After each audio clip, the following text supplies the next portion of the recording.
Alhamdulillahi Rabbil Alamin. Wabihi nasta'inu ala umuri dunya waddin.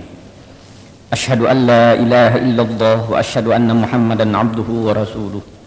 Allahumma salli wa sallim ala Muhammad wa ala ali Muhammad kama sallaita ala ali Ibrahim wa barik ala Muhammad wa ala ali Muhammad kama barakta ala ali Ibrahim fil alamin innaka Hamidum Majid. Ma'asyiral muslimin, usikum wa nafsi bitaqwallah faqad fazal muttaqun. Ittaqullaha haqqa tuqatih wa la tamutunna illa wa antum muslimun. Fatazawwadu fa inna khairaz zadi taqwa. Qala Allah ta'ala fi kitabihil karim, a'udzu billahi minasy syaithanir rajim. Wa wassaynal insana biwalidayhi hamalathu ummuhu wahnan ala wahnin wa fisaluhu fi 'amaini an ishkur li wa liwalidayk ilayyal masir. Wa in jahadaka ala an tusyrika bi ma laysa laka bihi 'ilmun fala tuti'huma wa sahibhuma fid dunya ma'rufa wattabi' sabila man anaba ilayya thumma ilayya marji'ukum fa unabbi'ukum bima kuntum ta'malun. Kaum muslimin sidang Jumat yang berbahagia, di dalam sebuah hadis pernah diceritakan tentang seorang sahabat yang datang menghadap Rasulullah sallallahu alaihi wasallam. Ia datang dari satu tempat yang cukup jauh, sengaja menghadap Rasulullah sallallahu alaihi wasallam untuk menyatakan tekad siap melaksanakan segala titah perintah Rasulullah sallallahu alaihi wasallam, termasuk untuk berangkat ke medan juang menegakkan agama. Ia menyatakan, ubayyi'uka 'alal hijrah wal jihad fi sabilillah. Ya Rasulullah, saya datang dari sebuah dusun yang jauh menghadapmu untuk menyatakan ikrar dan janji kepadamu bahwa saya siap untuk hijrah melaksanakan perintahmu dan untuk berjuang menegakkan agamamu, siap mati untuk melaksanakan perintah agama. Mendengar pernyataan seorang sahabat yang datang dari tempat yang jauh dengan ikrar siap untuk mati berjuang menegakkan agama Allah, Rasulullah sallallahu alaihi wasallam bertanya, hal indaka min walidaik aw ahadun hayyun minhuma? Baik, sabda Rasulullah, apakah kamu masih mempunyai ayah dan ibu, atau salah seorang di antaranya barangkali masih hidup? Sahabat itu menjawab, bal kilahuma, ya Rasulullah, malah masih lengkap, ayah dan ibu masih ada. Oleh karena itu saya siap untuk melaksanakan tugas-tugas yang berat karena ayah dan ibu masih ada. Kalau ayah dan ibumu masih ada, maka kata Rasulullah, sabda Rasulullah sallallahu alaihi wasallam, farji' ila walidik fahsin adabahuma. Baiklah kalau begitu, kembali dulu ke rumah, berbuat baik dulu kepada ayah dan ibu. Nanti setelah kamu secara maksimal dan optimal melaksanakan perbuatan baik terhadap ayah dan ibumu, maka kami akan panggil lagi engkau untuk berangkat ke medan perjuangan. Hadirin sekalian, kisah sederhana yang diungkapkan oleh hadis ini, marilah kita renungkan makna dari satu peristiwa dialog antara Rasulullah dengan sahabat yang sudah siap tempur untuk membela agama ini, yaitu kita perlu kenang kembali nilai-nilai Islam dalam hubungan antara seorang anak dengan ayah dan ibu. Pada saat-saat sekarang ini kita dihadapkan dengan satu kenyataan, terjadinya apa yang disebut krisis wibawa orang tua, krisis wibawa ayah terhadap anaknya, dan krisis wibawa ibu terhadap seorang anaknya. Dunia modern sekarang ini telah memaksa orang-orang untuk dihadapkan dengan satu kenyataan lahirnya kerenggangan-kerenggangan yang tragis hubungan antara orang tua dengan anaknya.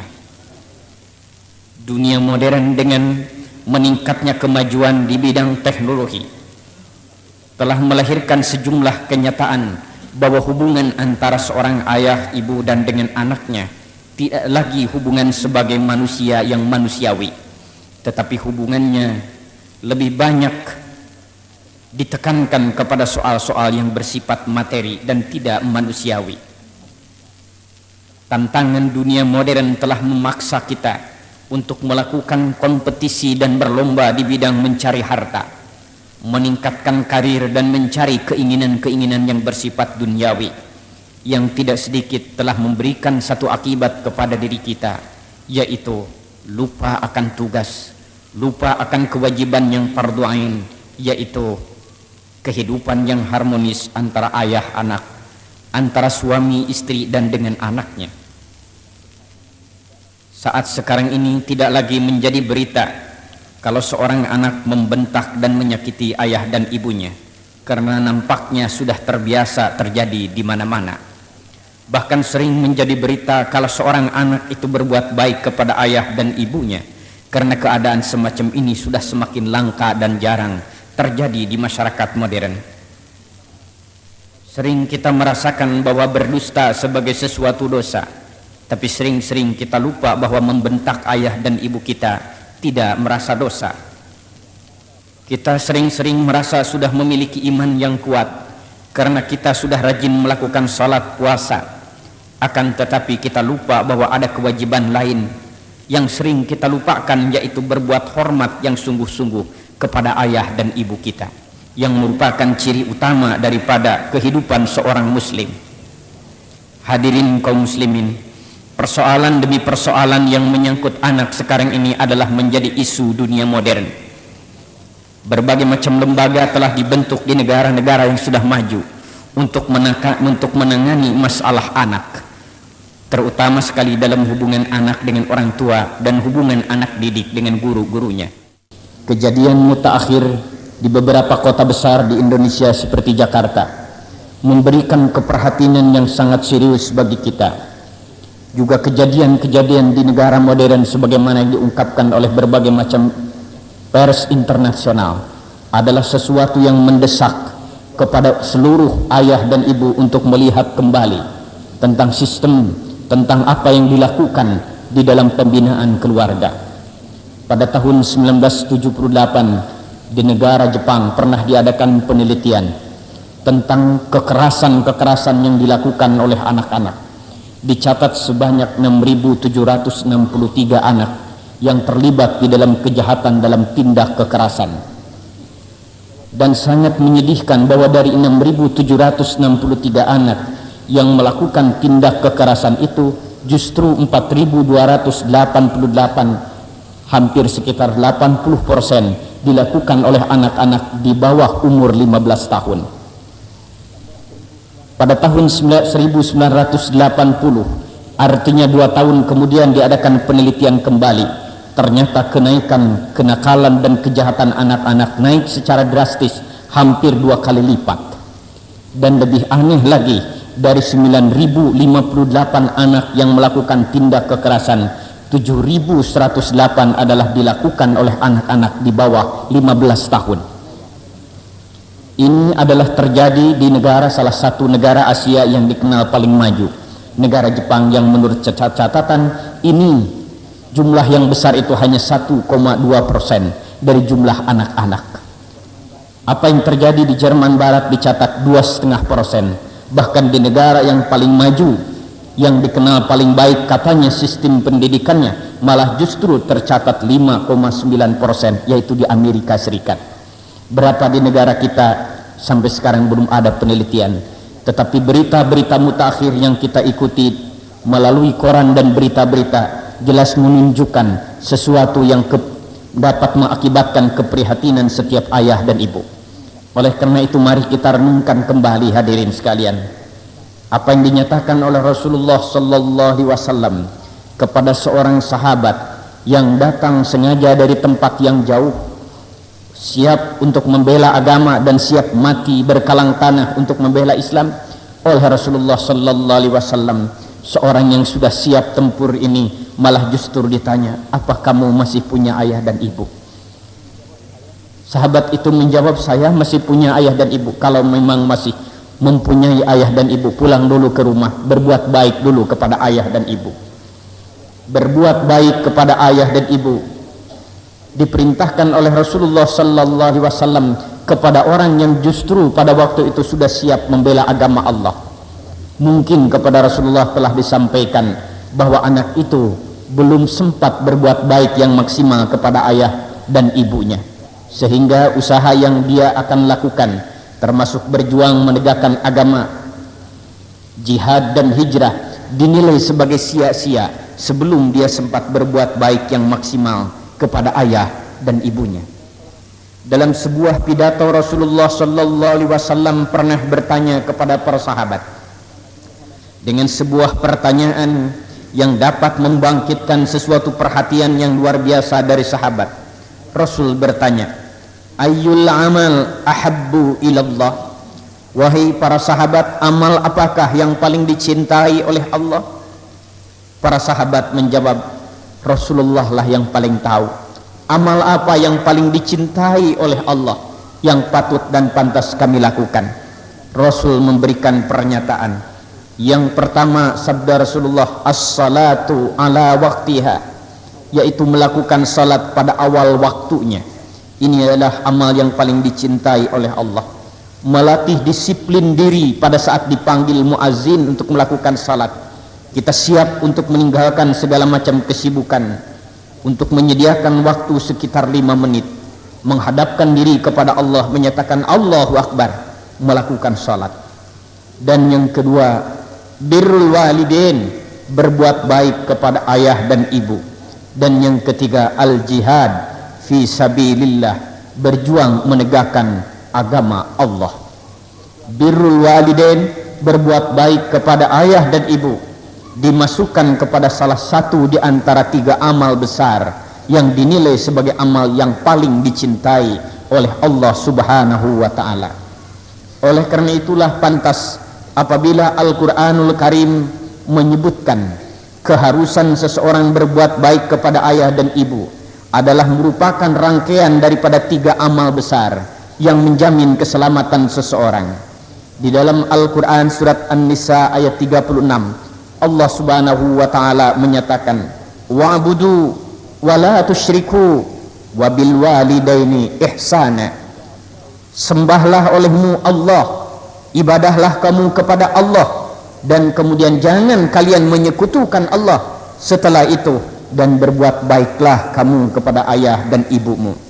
Sembah Allah, jangan menyekutukan Allah, hormat kepada ayah dan ibu. 3 rangkaian ibadah penting yang menentukan keselamatan seseorang. Salah satu di antaranya adalah birrul walidain, berbuat baik kepada ayah dan ibu. Allah Subhanahu wa taala juga menyatakan, wa qada rabbuka alla ta'budu illa iyyahu wa bil walidaini ihsana. Allah sudah menetapkan sesuatu hukuman yang pasti, sesuatu ketetapan yang pasti, yaitu janganlah kalian menyembah kepada sesuatu selain Allah setelah itu, dan kalian hendaklah berbuat baik kepada orang tua. Ungkapan-ungkapan yang sama banyak kita temukan di dalam Al-Quran dan Sunnah, bahwa berbuat baik kepada ayah dan ibu adalah merupakan rangkaian terpenting di dalam menyembah Allah. Jangan memusyrikan Allah atau tidak menyembah kepada sesuatu selain Allah, kemudian berbuat baik kepada ayah dan ibu. Dalam kesempatan yang lain, Rasulullah sallallahu alaihi wasallam dengan penuh sungguh-sungguh bertanya kepada para sahabat, ala unabbiukum bi akbaril kabair? Wahai kaum muslimin, inginkah kalian saya tunjukkan ada satu dosa yang paling besar di antara dosa-dosa besar? Di dalam Islam dikenal al-kabair, yaitu dosa-dosa besar. Yang ditanyakan oleh Rasulullah sallallahu alaihi wasallam adalah dosa yang paling besar di antara dosa besar, akbarul kabair, dosa yang paling besar di antara kelompok dosa besar. Para sahabat menjawab, bala ya Rasulullah, tentu ya Rasul, kami ingin mendapatkan penjelasan darimu, apakah dosa yang paling besar di antara kelompok dosa-dosa besar itu? Rasulullah sallallahu alaihi wasallam menjawab, pertama al-isyraku billah, pertama adalah menyekutukan Allah. Ini adalah tangga yang tertinggi, dosa yang paling besar di antara kelompok dosa besar. Dan setelah itu, tangga kedua, dosa paling besar di antara dosa besar adalah uququl walidain, menyakiti hati ayah dan ibumu. Uququl walidain adalah tangga kedua dari akbarul kabair, dosa yang paling besar di antara dosa besar. Rasulullah sallallahu alaihi wasallam pernah juga menyatakan, kullu dzunub yuakhirullahu ma yasha illa uququl walidain. Semua dosa bisa saja diakhirkan saat penyiksaannya oleh Allah sampai nanti hari kiamat, kecuali menyakiti ayah dan ibu. Maka Allah berkenan berjanji akan menyatakannya siksa itu, akan dibuktikannya di dunia ini dan juga di akhirat nanti, karena begitu besar dosa menyakiti ayah dan ibu. Hadirin sekalian, kita masih ingat ketika seorang sahabat yang bernama Alqamah menderita sakit luar biasa. Telah dicoba dengan berbagai macam obat dan doa, ternyata sahabat Alqamah ini tidak mau sembuh. Para sahabat datang menghadap Rasulullah sallallahu alaihi wasallam, "Ya Rasulullah, seorang sahabat telah menderita sakit. Kami telah berupaya semaksimal mungkin untuk bisa menyembuhkan, mengobatinya, tetapi tidak kunjung sembuh. Malah kami sudah sampai kepada tingkat putus asa, memohon kepada Allah agar Alqamah itu segera dipanggil oleh Allah, karena kasihan menderita sakit yang luar biasa, tetapi juga tidak dipenuhi oleh Allah." Sabda Rasulullah, "Baiklah, saya akan datang melihat."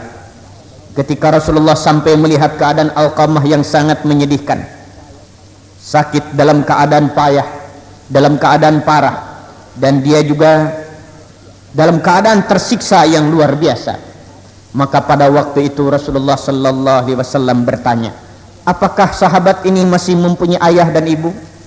Sahabat-sahabat menjawab, "Dia sudah tidak lagi mempunyai ayah, ayahnya sudah lama tiada, tetapi ibunya masih ada."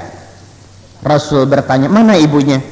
Ketika ditunjukkan ibunya, Rasulullah langsung bertanya, "Ibu, barangkali sahabat ini sempat mempunyai dosa kepada ibu, sehingga dia tidak berkenan diterima oleh Allah karena dosanya yang dilakukan terhadap ibu."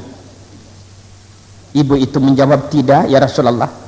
Rasul bertanya kembali sampai 3 kali, dan kemudian dengan menangis ibu itu mengaku, "Ya Rasulullah, betul, dia pernah menyakiti hati ibu di tengah-tengah umum, di hadapan orang banyak, dan ketika itu ibu tidak sabar lagi mendengar caci maki dari anak saya ini. Oleh karena itu keluarlah dari mulutku pernyataan, 'Terkutuk engkau Alqamah, sampai engkau mati atau aku mati, aku tidak akan ampuni dosamu.' Ini yang pernah aku nyatakan kepada anak itu." Sabda Rasulullah, "Tidak ada jalan lain ibu, kecuali sekarang ini saatnya ibu harus memaafkan anak ibu itu." Ibunya malah menjawab, "Ya Rasulullah, terlampau pedih perasaanku, dihina dan disakiti oleh anakku. Tidak mungkin ya Rasulullah saya bisa memaafkan anak itu. Ibu telah mencoba mengutuknya dan dia telah mengutuk ibu. Oleh karena itu biarlah dia mati atau aku yang mati." Sudah dicoba berulang kali dibujuk supaya ibu ini mampu mau memaafkan, rupanya tidak berkenan memaafkannya, sehingga Rasul menyatakan kalau memang ibunya tidak mau dan tidak berkenan memaafkan, oleh karena itu lebih baik dibakar saja sahabat ini, rupanya untuk sekadar pendidikan. Setelah disiapkan seolah-olah akan dibakar, rupanya seorang ibu, bagaimanapun anak itu banyak dosa, ia tidak sampai hati melihat anaknya disiksa. Ibu itu menangis dan datang, "Ya Rasulullah, bagaimanapun dia adalah anakku, dia banyak dosa tetapi dia adalah tetap anakku. Oleh karena itu saya maafkan ya Rasul, saya maafkan anak saya." Begitu ibu ini menyatakan saya maafkan, Alqamah meninggal dunia dalam keadaan baik. Bersabdalah Rasulullah sallallahu alaihi wasallam, "Ridha Rabbi fi ridhal walidain wa sukhtur Rabbi fi sukhtil walidain." Kasih sayang Tuhan tergantung kasih sayang seorang ayah atau ibu kepada anaknya, dan murka Tuhan tergantung kepada murka ayah dan ibu kepada seseorang anak. Jangan harapkan seseorang akan mati dalam keadaan selamat tanpa membawa kasih sayang dari ayah dan ibunya. Dan kalau seseorang meninggal dunia dalam keadaan membawa kutuk dan murka ayah dan ibunya, maka dia pasti membawa kutuk dan azab Allah subhanahu wa ta'ala. Begitu penting keharusan kita berbuat baik kepada ayah dan ibu, sampai dalam Al-Quran dinyatakan bahwa perbuatan yang sangat sederhana, yang sangat kecil nampaknya, tetapi ada kaitan dengan menyakiti ayah dan ibu dilarang, yaitu berkata uff. Wala taqul lahuma uffin, jangan kamu berkata uff atau cis atau membentak kepada ayah dan ibu, yang mungkin itu kalau kita lakukan kepada orang lain dinilai tidak dosa, tetapi kepada ayah dan ibu dinilai sebagai perbuatan dosa. Sampai menurut Al-Quran, walaupun ayah dan ibu kita itu berbeda agama dengan kita, tetapi setiap muslim wajib tetap menghormati ayah dan ibunya, sepanjang ajakan dari ayah dan ibunya itu tidak bertentangan dengan perintah Allah Subhanahu wa ta'ala, yaitu sebagaimana ayat yang tadi kami bacakan, dan telah kami wasiatkan kepada manusia agar mereka berbuat baik kepada ayah dan ibunya. Orang tuanya telah menghamilkannya dalam keadaan susah payah, ia juga telah mengurusnya dalam keadaan susah payah.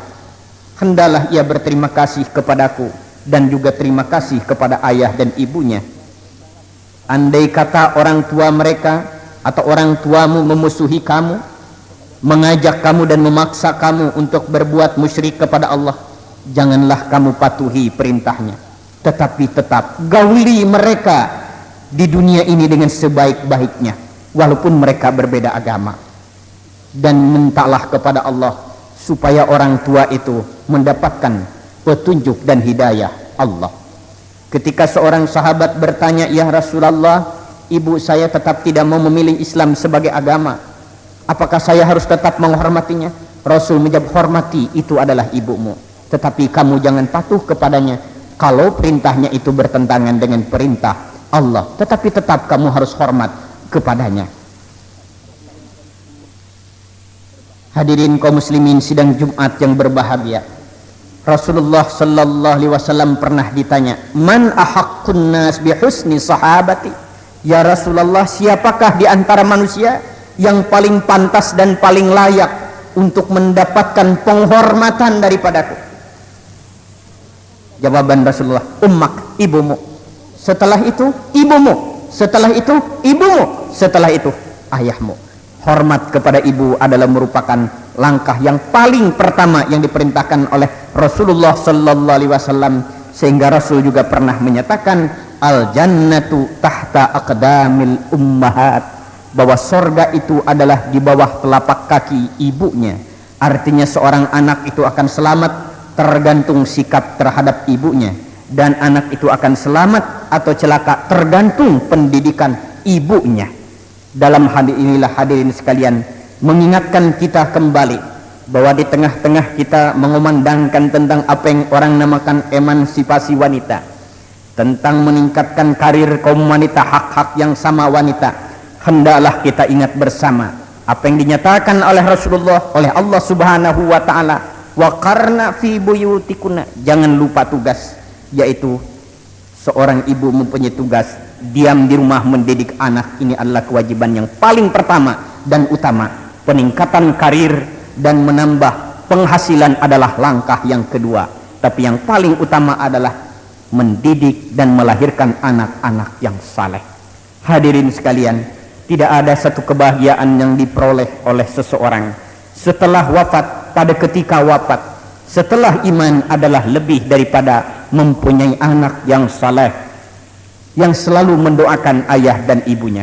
Oleh karena itu di dalam hadis dikatakan bahwa 3 daripada amal yang senantiasa mengalir kepada seseorang setelah meninggal dunia adalah salah satu di antaranya ialah waladun saleh yad'u lahu, anak saleh yang selalu mendoakan ayah dan ibunya. Kepada kita bersama, marilah kita ingatkan kembali, marilah kita ingat kembali, ada satu kewajiban yang sering-sering kita lupa melaksanakannya, yaitu kewajiban berbuat baik kepada ayah dan ibu.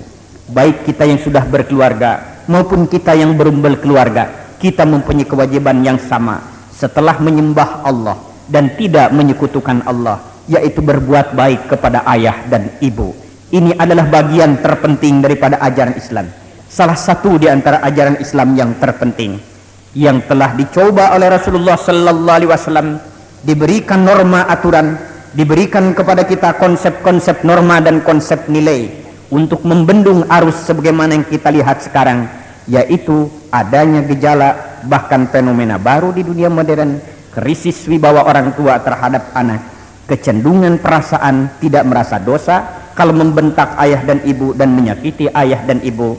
Dan kalau kita kembali kepada Al-Quran, sebenarnya itu adalah merupakan perbuatan yang terhina di dalam ajaran Islam.